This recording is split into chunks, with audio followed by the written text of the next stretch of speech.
Hello class ninth. आज हम बात करने वाले हैं जो टॉपिक हमने पिछला छोड़ा था थोड़ा सा कि संयोजकता को ज्ञात करने के नियम क्या क्या हैं। ठीक है ना। तो मैंने सिंपली आपको दो नियम बताए थे, जिसमें दो नियम है कहा था, जिसमें से एक नियम आपको हमने बता दिया था। पहला नियम क्या था, मैं दोबारा से इसको रिपीट कर रहा हूँ। पहला नियम था कि यदि किसी तत्व के, ठीक है ना, ये मैं आपको लिखा चुका हूं, लेकिन इसको दोबारा समझते हैं क्योंकि दोनों नियम एक साथ समझेंगे तो ज्यादा समझ में आएगा। ये कहता है कि यदि किसी तत्व के संयोजी कोष में या संयोजकता कोष में, जो अंतिम कोष होता है, यदि किसी तत्व के संयोजकता कोष में एक, दो या तीन इलेक्ट्रॉन हो, संयोजकता कोष में एक, दो या तीन इलेक्ट्रॉन हो, तो उसकी संयोजकता भी एक, दो, तीन होती है।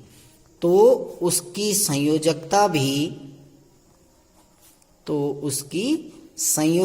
भी कितनी होती है? एक, दो या तीन। संयोजकता भी एक, दो या तीन होती है। अब इसका मतलब समझे कि यदि उसके संयोजी कोष में एक इलेक्ट्रॉन है, देखो मैं यहां पर लिख रहा हूं संयोजी इलेक्ट्रॉन और यहां मैं लिख रहा हूं संयोजकता। ठीक है ना। जैसे किसी के संयोजी कोष में एक इलेक्ट्रॉन है तो उसकी संयोजकता भी एक होगी। किसी के संयोजी कोष में दो इलेक्ट्रॉन है तो उसकी संयोजकता भी दो होगी। किसी के संयोजी इलेक्ट्रॉन में तीन इलेक्ट्रॉन है तो उसकी संयोजकता भी तीन होगी।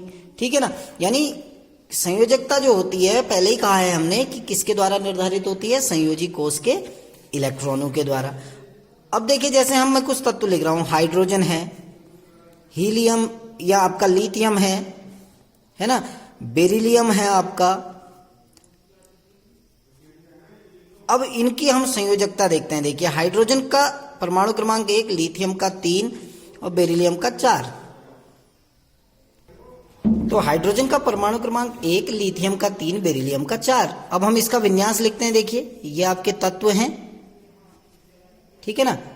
इसके बाद हम इसका विन्यास लिखेंगे। देखिए, यहां पर मैं विन्यास कर देता हूं।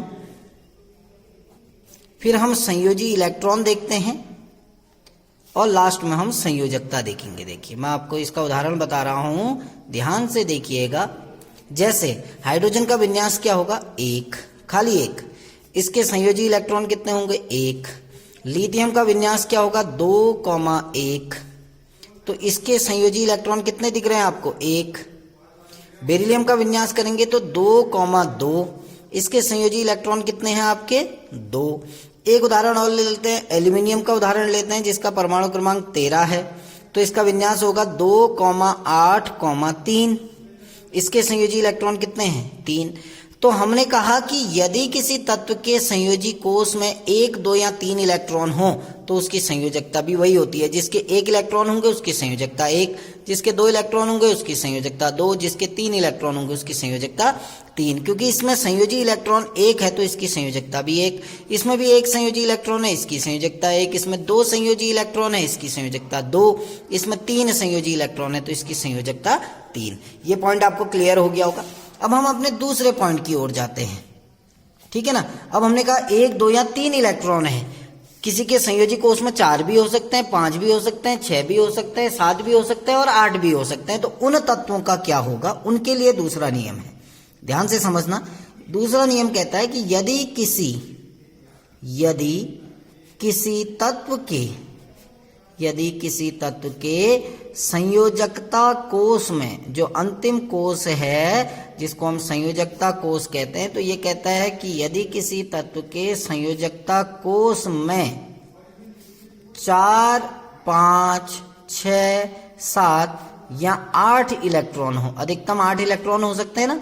तो हमने 4, 5, 6, 7, 8 इलेक्ट्रॉन हो। 1, 2, 3 वालों के लिए तो मैंने बता दिया। अब हम 4 से आगे की बात कर रहे हैं।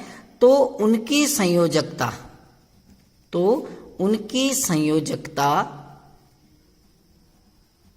कैसे निकाली जाती है? 8 में से संयोजकता इलेक्ट्रॉनों को घटाकर प्राप्त की जाती है। ध्यान से समझना, 8 में से संयोजकता इलेक्ट्रॉनों को घटाकर प्राप्त की जाती है।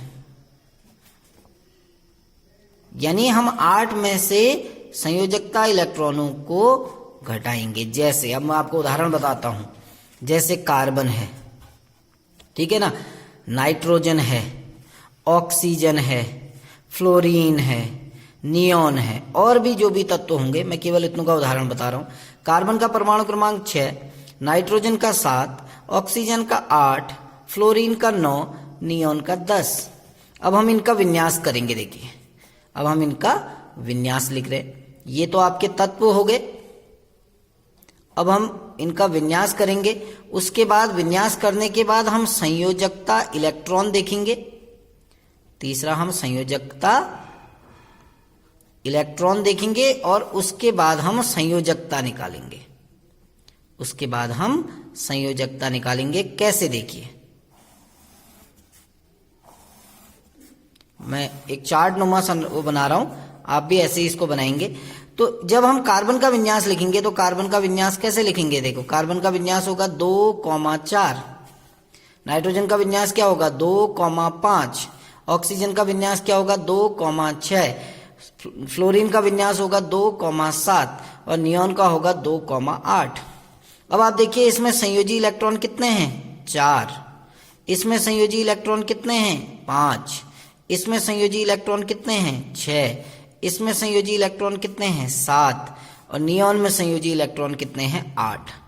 अब हम संयोजकता कैसे निकालेंगे? देखो, नियम क्या लिखा हमने, यदि किसी तत्व के संयोजकता को उसमें 4, 5, 6, 7 या 8 इलेक्ट्रॉन हो तो उनकी संयोजकता 8 में से संयोजकता इलेक्ट्रॉनों को घटाकर प्राप्त की जाती है। तो हम क्या संयोजकता कैसे निकालेंगे? 8 माइनस संयोजकता इलेक्ट्रॉन कितने हैं? 4 बराबर 4। इसकी संयोजकता कितनी आ गई? 4। इसमें हम क्या करेंगे? 8 माइनस कितने संयोजकता इलेक्ट्रॉन हैं? 5। तो 8 में से 5 घटाएंगे तो कितनी आ जाएगी? 3। इसमें हम 8 में से संयोजकता इलेक्ट्रॉनों को घटाएंगे यानी 6, तो कितने आ गए? 2। इसमें से हम 8 में से संयोजकता इलेक्ट्रॉन को घटा रहे हैं यानी 7 को घटा रहे हैं तो कितना आएगा? 1। और इसमें से हम 8 में से संयोजकता इलेक्ट्रॉनों को घटा रहे हैं तो कितना आएगा? 0। यानी कार्बन की संयोजकता 4, नाइट्रोजन की संयोजकता 3, ऑक्सीजन की संयोजकता 2, फ्लोरीन की संयोजकता 1 और नियॉन की संयोजकता 0। इसीलिए नियॉन जो है उसकी संयोजकता कितनी आ गई? 0। पहले ही हमने क्या कहा, संयोजकता मतलब क्या होता है? संयोग करने की क्षमता। यही तो लिखा था, संयोजकता मतलब संयोग करने की क्षमता। नियॉन की संयोजकता कितनी है? 0, जिसका मतलब क्या है कि नियॉन किसी से संयोग नहीं करता है। नियॉन कभी भी किसी से संयोग नहीं करता है या जुड़ता नहीं है, इसीलिए नियॉन हमेशा अकेले रहता है, खाली नियॉन के रूप में। नियॉन की यौगिक नहीं पाए जाते हैं। क्यों नहीं पाए जाते हैं? क्योंकि इसकी संयोजकता 0 है। तो ये 2 नियम हैं जो आपको अच्छे से याद रखने हैं, आगे भी आपके काम आएंगे। अगर कहीं पर कोई समस्या होती है तो आप लोग पूछ सकते हैं। Thank you.